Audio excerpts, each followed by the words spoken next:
히브리서를 나누면서 참 많이 이야기한 주제가 배교입니다. 배교는 말 그대로 자기가 믿는 종교를 등지고 신앙생활을 저버리는 전반적 행위를 뜻하죠. 근데 이 배교를 이야기할 때 꼭 먼저 우리가 다뤄야 할 문제가 있는데, 한 번 받은 구원이 취소될 수 있는가 과연? 여러분, 질문하겠습니다. 여러분, 우리가 받은 구원이 취소될 수 있습니까? 없습니까? 예? 아유, 네, 아멘. 우리는 항상 이거에 대한 뭔지 막연한 두려움들을 가지고 있거든요. 한번 성경을 통해 확인해 볼까요? 로마서 8장 38, 39절에 같이 읽겠습니다. 내가 확신하노니 사망이나 생명이나 천사들이나 권세자들이나 현재일이나 장래일이나 능력이나 높음이나 깊음이나 다른 어떤 피조물이라도 우리를 우리 주 그리스도 예수 안에 있는 하나님의 사랑에서 끊을 수 없느니라. 없으리라. 아멘. 분명히 성경은 그 어떤 것도 예수 안에 있는 하나님의 사랑, 구원을 말하죠. 우리의 구원을 끊을 수 없다고 명확하게 나와요. 그런데 오늘 히브리서에서 등장하는 이 배교는 도대체 뭘까요? 그리스도를 떠난 이 성도들의 정체는 뭔지 한번 이야기를 해보려고 해요. 먼저 저희가 계속 이야기했던 히브리 성도들이 위험에 빠진, 배교의 위험에 빠진 이유가 뭐냐? 여러분, 정말 많이 이야기했죠. 첫 번째로 로마 제국의 엄청난 박해가 찾아온 거예요. 경제적으로, 육체적으로, 여러 가지로, 사회적으로 엄청난 전방위적 박해가 다가왔고, 그 와중에 유대교에서도 핍박을 하면서 그들을 회유하는 거예요. 이런 이유로 성도들이 점점 교회 모임에서 멀어지는 거예요. 예배에서도 멀어지고 성도 간의 교제에서도 멀어지고. 이것은 분명 외부적 요인이죠. 박해 때문에 이렇게 된다고 얘기하는데, 오늘 본문은 배교하는 자들에 대한 설명이 약간 결이 달라요. 오늘 본문의 첫 절을 함께 보겠습니다. 우리가 진리를 아는 지식을 받은 후 짐짓 죄를 범한 즉 그랬어요. 조금 생소한 단어, 짐짓. 들어보셨습니까? 이런 말?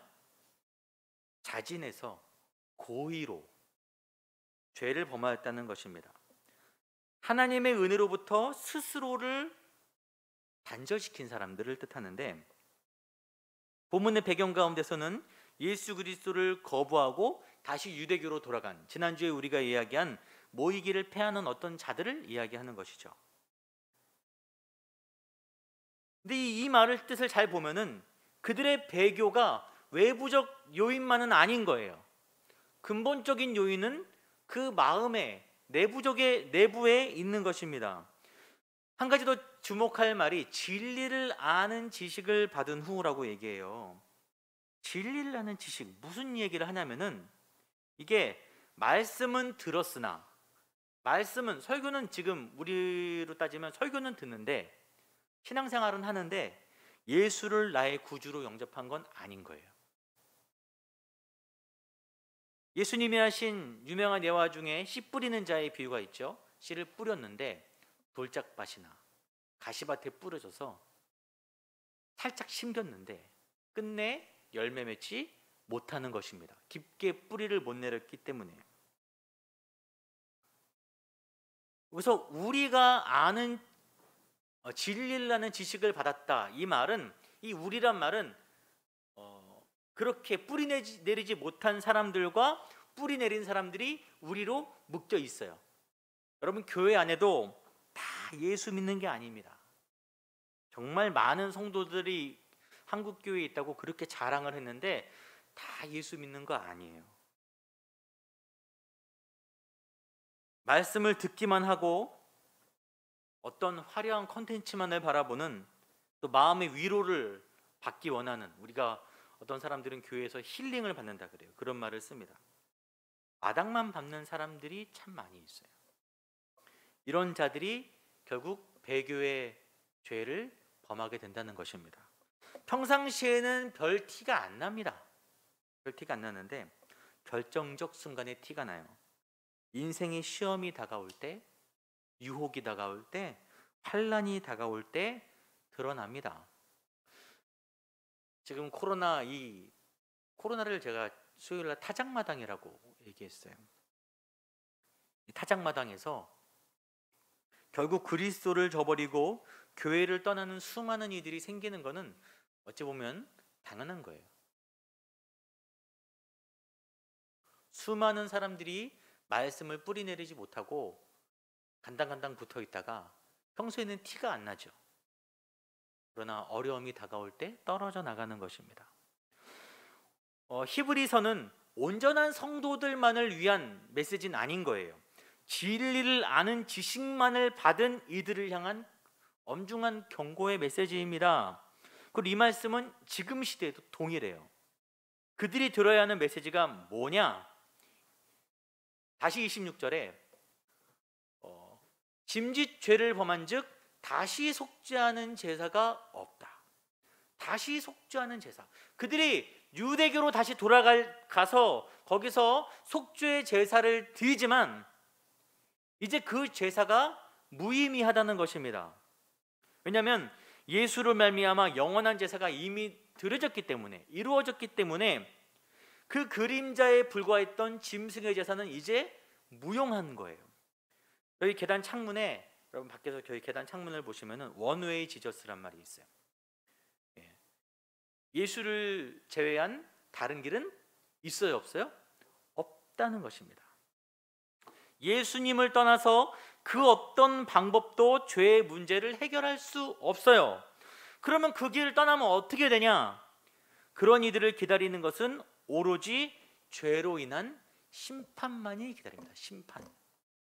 27절에 무서운 마음으로 심판을 기다린다. 이 심판은 태울 맹렬한 불이라고 얘기하죠. 여러분, 지옥의 심판을 이야기합니다. 여러분, 이 시대 기독교의 가장 큰 문제, 교회의 가장 큰 문제는 심판, 지옥에 관한 설교를 안 해요. 안 합니다. 위로도 하고 회복도 시키고 격려도 하는데 경고를 하지 않아요. 별로 그런 메시지 별로 좋아하지 않으시잖아요. 지옥은 기독교의 아주 중요한 핵심 교리입니다. 여러분, 은유적인 경고의 메시지가 아니에요. 이런 곳이 있을지도 모르는데 너희가 예수를 잘 안 믿으면 갈 수도 있어, 이런 말이 아니라 확실히 있다라고 성경은 여러 번 이야기합니다. 성경은 지옥을 이야기할 때 불이라는 표현을 자주 사용합니다. 계시록에도 생명책에 기록되지 못한 자는 불못에 던져지리라 라고 얘기해요. 여러분, 마태복음 9장 43절에 이 지옥이 얼마나 두려운지에 대한 이야기가 좀 돌려서 이야기되어 있는데, 손이 범죄하거든 어떻게 해요? 잘라버리고, 발이 범죄하거든 잘라버리고, 눈이 범죄하거든 빼버리는 거예요. 너희가 장애가 될지라도, 장애인이 될지라도 지옥에 던져지는 것보다는 나으리라. 여러분, 지옥이 얼마나 끔찍한 것입니까? 여러분, 지옥이 가장 절망스러운 이유는 기회가 없어요. 거기는 하나님과 완전한 단절이기 때문에 여러분, 기회가 없어요. 우리는 살아가면서 얼마나 많은 기회를 얻습니까? 우리가 언제든지 어느 때든지 예수 그리스도 앞에 무릎을 꿇기만 하면, 십자가를 바라보기만 하면 사랑의 손으로 우리를 붙들어 주시는데, 지옥으로 넘어가면 끝인 거예요. 기회가 없습니다. 그리고 더군다나 단순히 예수를 믿지 않는 자들보다 배교하는 이들, 예수를 알지만 예수를 떠나는 사람들의 죄가 더 무겁다고 오늘 본문이 이야기해요. 세 가지 제목이 있는데 하나님의 아들을 짓밟았다는 거예요. 무슨 말이냐면은 예수 그리스도의 죽음에 대해서 내가 들었는데 그 가치를 내가 무가치한 것으로 여기는 것입니다. 뭐 예수가 날 위해 죽은 게 어쩌다고 하고 예수를 가치 없게 짓밟은 거예요. 또 한 가지는 그리스도의 피로 이루어진 새 계명, 하나님과 우리 사이에 새 계명이 이루어졌는데 그 계명을 부정하는 것입니다. 그 계약을, 영원한 계약을 부정한 거예요. 그리고 진리의 영이신 은혜의 성령을 욕되게 하는 것입니다. 여러분, 성도가 살아가려면 성령의 인도하심이 필요합니다. 우리 안에 선한 길로 인도하시는, 말씀의 길로 인도하시는 성령이 계신데, 우리가 예수를 떠남으로 그 인도하시는 성령의 권고를 무시하는 거예요. 거기다가 어쨌든 내 마음대로 살아가기 위해서 그 성령의 역사를 거추장스럽게 여기는 것입니다. 그런 이들이 받을 형벌이 얼마나 무겁겠느냐, 너희는 생각하라 라고 본문이 이야기하는 거예요.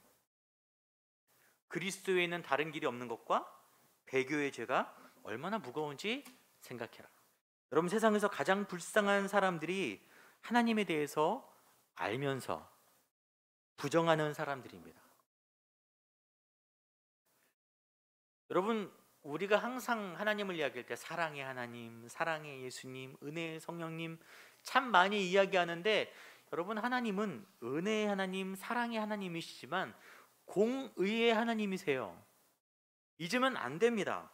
31절에 살아계신 하나님의 손에서 손에 빠져 들어가는 것이 무서울진저. 여러분, 사단이 무서운 게 아니에요. 세상이 무서운 게 아닙니다. 정말 무서운 분은 하나님이에요. 여러분, 이 무서울진저, 포베론이란 말인데 소름 끼치는 일이다라는 거예요. 하나님의 진노가, 하나님의 공의가 얼마나 명확하고 두려우면 우리를 그곳에 빠지지 않게 하기 위해서 하나님이 자기 외아들을 희생시켜서 우리를 건져낼 만큼 하나님의 공의는 명확하고 두렵습니다. 저희가 수요일에 나눈 이야기, 저희가 지금 수요일에 사울에 관한 사무엘서를 보고 있는데, 사울이 하나님께 불순종함으로 하나님을 저버린 거예요. 그래서 사무엘을 통해서 그를 폐위시키겠다고 통보하십니다. 그리고 새로운 왕 다윗, 어린 소년에게 기름을 부어서 왕 삼겠다고 하나님이 작정을 하세요. 근데 그 이후로도 십수년간 사울은 왕으로 살았습니다. 왕으로 살았으나 그 십수년간 왕으로 산 게 무슨 의미가 있냐는 거예요. 이미 하나님의 영광이 그에게서 떠났는데, 하나님의 심판이 그에게 임했는데 무슨 소용이 있냐는 것입니다. 조금 더 우리가 이 땅에서 좀 더 누리는 것이, 38절에 나의 의인은 믿음으로 말미암아 살고 뒤로 물러가면 내 마음이 그를 기뻐하지 않는다라고 명확하게 이야기하고 있습니다. 예수를 떠난 자들은 화살과 같은 세월이 금세 끝나고, 잠깐 이 땅 거 누릴 수 있지만 금세 끝나고 하나님의 공의에 두려운 손을 마주하게 된다는 것입니다. 자, 이제 배교하는 이들에 대한 경고는 여기까지 하고, 끝까지 견뎌내는 진실한 성도들을 향한 격려의 메시지가 이어지고 있죠. 32절 같이 읽겠습니다. 전날에 너희가 빚을 받은 후에 고난의 큰 싸움을 견뎌낸 것을 생각하라. 26절과는 다른 표현이에요. 앞에서는 진리를 아는 지식이라 그랬는데 오늘 32절에는 너희가 빚을 받은 후에, 여러분, 바울이 다메섹으로 가는 길에서 빛 가운데 예수를 만납니다. 진리의 빛 가운데 노출돼요. 그때 바울에게 어떤 변화가 이루어졌냐면은 단순히 종교가 바뀐 게 아니에요. 유대교에서 그리스도교로 바뀐 것만이 아니라 예수를 구주로 믿은 후에 그의 삶이관이 완전히 바뀌는 거예요. 자랑하는 모든 지식과 배경들이 거추장스럽게 느껴지고 삶의 방향이 완전히, 하는 말과 행동이 완전히 바뀌어 버렸습니다. 이것은 영의 변화, 내면의 변화인 거예요. 이렇게 놀라운 변화가 일어났으나 그의 삶은 그때부터 고난의 시작이었어요. 자기가 성도들을 향해서 하던 모든 악행들을 오히려 그가 받기 시작합니다. 그래서 오늘 본문은 너희가 예수를 믿은 후 받은 고난을 생각해보라. 33절에 구경거리라는 이야기가 등장합니다. 구경거리. 요즘 사회적 문제 중 큰 문제 중 하나가 댓글이죠. 댓글. 저도 저희 교회, 물론 누가 많이 보진 않지만 모든 댓글을 잠가 놓습니다. 여러분, 연예인들이나 유명인들의 기사에 달린 댓글들을 한번 보세요. 엄청납니다. 어떻게 이럴 수 있을까? 같은 사회의 일원으로서 도덕, 윤리 뭐 이런 거 없어요. 악플을 다는 사람들은 진실이나 그 사람에 대해서 인격적인 진지한 마음을 전혀 갖지 않습니다. 그냥 재미있어요. 흥미로워요. 스트레스가 풀려요. 그냥 오로지 그것 때문에 다 글을 다는 거예요. 내가 쓴 댓글에 상처를 받고 죽어도 그 죽었다는 기사에 또 악플을 답니다. 정말 잔인하죠. 구경거리는 이런 거예요. 상대방을 이해할 필요도 없고 그냥 재밌다, 흥미롭다. 불났으면 어떻게가 아니라 불났네, 불구경 재밌다 그러잖아요. 싸움 구경도 재밌죠. 그냥 재밌는 거예요. 당시 예수 믿는 성도들은 공개적으로 사람들 앞에 노출되어서 구경거리가 되었어요. 여러분, 로마가 성도들을 잡아서 처형하고 사자밥으로 주는데 어디서 하냐면은 콜로세움에서 합니다. 여러분, 콜로세움이라는 그 원형 경기장이 아주 정치적인 구조물이에요. 민중들의 관심을 그 콜로세움에서 일어나는 자극적인 사건에 집중시키는 것입니다. 그래서 거기서 경기도 하는데 그리스도인들을 잡아다가 사자밥으로 주고 처형시키고 결투하게 만들고 이런 일을 오락거리로 시민들에게 제공하는 거예요. 여러분, 수많은 사람들이 그 장면을 보고 웃고 스트레스를 풀었습니다. 구경거리가 되었어요. 여러분, 때문에 1세기 초대교회 성도들의 딜레마 중에 하나가 예수를 믿어서 좋은 게 하나도 없는 거예요. 예수를 믿었더니 박해를 받게 되는 거죠. 특히 히브리 성도들은 유대교를 떠났더니 박해가 찾아오는 거예요. 그들에게 예수를 믿는다는 것은 경제적인 부분을 포기하는 것이고 사회적으로 따돌림을 당하는 것입니다. 같은 동족인 유대인들에게도 배척당하는 길인 거예요. 육체적 핍박과 죽음의 위협까지도 감내하는 것입니다. 엄청난 거예요. 예수를 믿으면 엄청난 리스크가 찾아오는 것입니다. 저는 믿음의 일대를 살았어요. 어렸을 때 예수를 믿기가 조금 힘들긴 했어요. 눈치도 많이 보였습니다. 저희 집이 과거에 제사를 이렇게 드렸는데 1년에 몇 번 드린 것 같아요. 그때마다 가시방석이었어요. 처음에는 절 안 한다고 그렇게 뭐라 하시다가 나중에는 그냥 포기하고 옆에만 서 있어라. 근데 나중에는 그것도 안 하니까 그냥 옆방에 그냥 전 추리닝 입고 쭈그려 누워 있었어요. 그때마다 참 집에 있지만 나만 동떨어진 약간 이방인 같은 느낌? 여러분들도 예수 믿어서 힘들었던 시간들이 있을 수 있어요. 그런데 장차 전망하기에 앞으로 우리 자녀들, 다음 세대, 그 다음 세대 자녀들이 믿음으로 겪게 될 어려움이 이와 비교할 수 없는 거예요. 여러분, 한국 교회사에서 기독교가 환대를 받은 게 그렇게 오래되지 않았습니다. 정말 국가적인 박해를 당했고 차별을 당했어요.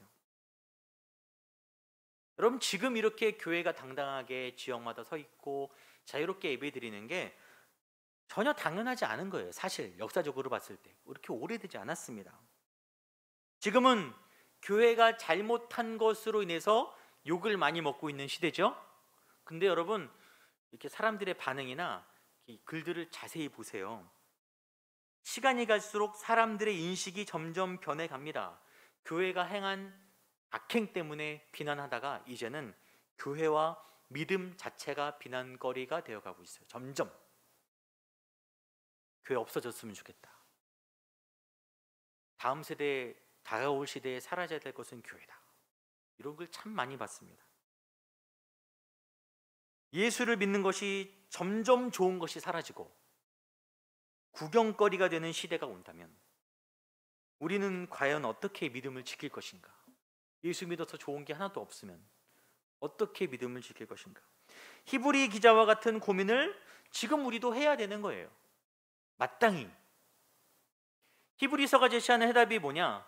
35절에 그러므로 너희 담대함을 버리지 말라. 이것이 큰 상을 얻게 한다. 끝까지 견딘 자들에게는 큰 상을 준다. 디모데후서 4장 8절에 이것을 의의 면류관이다라고 이야기합니다. 지금 올림픽 중이잖아요.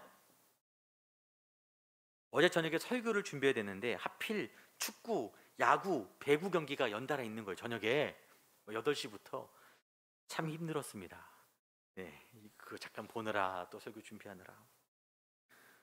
올림픽 전에 코로나 때문에 이것을 해야 하냐 말아야 하냐 막 논란이 있었을 때 걱정은 됐지만 한편으로는 해야 되지 않을까라는 생각이 들었어요. 왜냐하면 이번에 메달을 딴 선수들이 있는 거예요. 여러분, 그 선수들 아는 사람들이었습니까? 몰랐잖아요. 저도 거의 다 몰랐어요. 처음 보는 사람들이 참 많습니다. 누군지도 몰랐던 사람들, 저만이 아니죠. 아무도 몰라주는 그 사람들이 몇 년 동안 정말 피땀 흘려서 노력을 한 거예요. 그 메달만 바라보고 그 태릉에 땅 박혀갖고 열심히 운동을 땀 흘리면서 사계절 해온 것입니다. 그 힘든 훈련을 견딘 사람들의 목표는 오로지 올림픽 메달이에요. 그것을 향해서 정말 열심히 노력했어요. 여러분, 서로 메달을 못 땄을지라도 마땅히 박수 받아야 할 선수들인 것입니다. 모두가 메달을 딸 수는 없으니까요. 메달은 딸랑 3개인데 금은동 선수들은 얼마나 많습니까? 믿음도 마찬가지예요. 사람들이 몰라줘도 전혀 존중받지 못하고 구경거리가 될지라도 끝까지 견딘 성도들에게는 금메달과 비교할 수 없는 의의 면류관이 기다리고 있다는 거예요. 성도는 이 하늘의 소망으로 살아야 하는 사람들입니다. 그런데 우리가 이 믿음의 소망에서 멀어지면 어떻게 되냐? 이 소망을 잊어버리고 교회에서도 이 하늘의 소망에 관한 메시지, 심판에 관한 메시지를 전하지 않고 성도들도 이것을 잊어버리면 어떻게 되냐? 출애굽기에서 하나님께서 출애굽한 백성들에게 약속의 땅을 주신다고 말씀하시죠. 가나안 땅 줄 거다.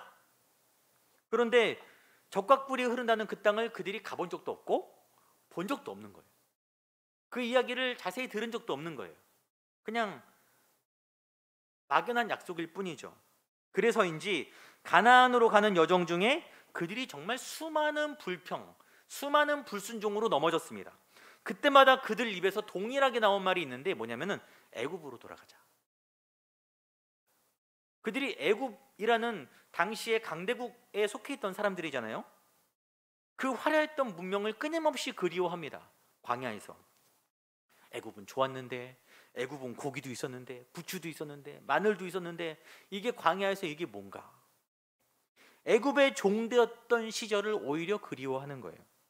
약속의 땅 가나안에 대한 소망이 멀어질수록 애굽에 집착합니다. 우리가 장차받을 큰 상, 천국의 소망이 살아갈 때 우리도 그들처럼 애굽으로 넘어지는 거예요. 세상으로 돌아가는 것입니다. 이 싸움은 우리 믿음의 여정 가운데 마찬가지로 끊임없이 일어나요. 왜냐하면 사단이 성도들을 공격하는 것을 절대 포기하지 않습니다. 우리는 끊임없이 그 싸움을 해요. 그래서 히브리 기자가 오늘 본문에 믿음을 인내라고 표현합니다. 너희에게 인내가 필요하다. 인내라는 말이 그렇게 달갑진 않아요. 인내가 그렇게 쉬운 것이 아니지 않습니까? 저는 그렇게 인내력이 좋은 사람은 아니에요. 쉽게 넘어지고 금방 지칩니다. 그래서 제 인생을 살짝 뒤돌아보면 넘어진 자국투성인 거예요. 10년 전쯤에 결혼 전에 전도사 시절에 어떤 소위 영적인 은사를 가졌다는 어떤 분이 저를 이렇게 기도해 주시면서 이렇게 얘기를 했어요. 저한테 뭘 봤다고 하면서 제 믿음이 뼈밖에 없다. 뼈밖에 안 남았는데 감사하게도 하나님의 은혜로 저를 이렇게 감싸주고 있다는 거예요. 당시에는 참 기분이 안 좋았어요. 저는 전도사였고 그분은 평신도였는데 그래서 반발감이 들어서 그분을 개인적으로 안 좋아했습니다. 까맣게 잊고 살았어요. 근데 얼마 전 저녁에 아내랑 이런저런 얘기하다가 그때 이야기가 나온 거예요. 잊고 있었거든요. 다시 한번 그 얘기를 떠올리니까 그 이야기가 맞더라고요. 그리고 이상하게 그 이야기가 저에게 은혜가 되었어요. 2가지가 은혜가 되었는데 일단은 하나, 그래도 뼈라도 있어서 다행이다. 하나님의 사랑으로 내가 아무것도 없는 인생이 아니라 뼈라도 있었구나. 두 번째는 지금까지 내가 여기까지 왔는데 뼈에 근육은 안 붙었어도 살은 좀 붙었어요. 네. 조금 여기까지 온 게 내 힘으로 온 게 아니구나. 하나님의 은혜로 나를 감싸고 오셨구나. 저 같은 게 뭐라고 마른 뼈 같은 저를 재활용해 주셔서 여기까지 끌고 와서 사용해 주시나는 감사하는 마음이 드는 거예요. 오직 하나님의 은혜로. 우리가 마지막으로 35절 한번 볼 텐데, 그러므로 너희의 담대함을 버리지 말아라. 담대함을 버리지 말아라. 믿음의 용기를 잃지 마라. 이것이 큰 상을 얻게 하느니라.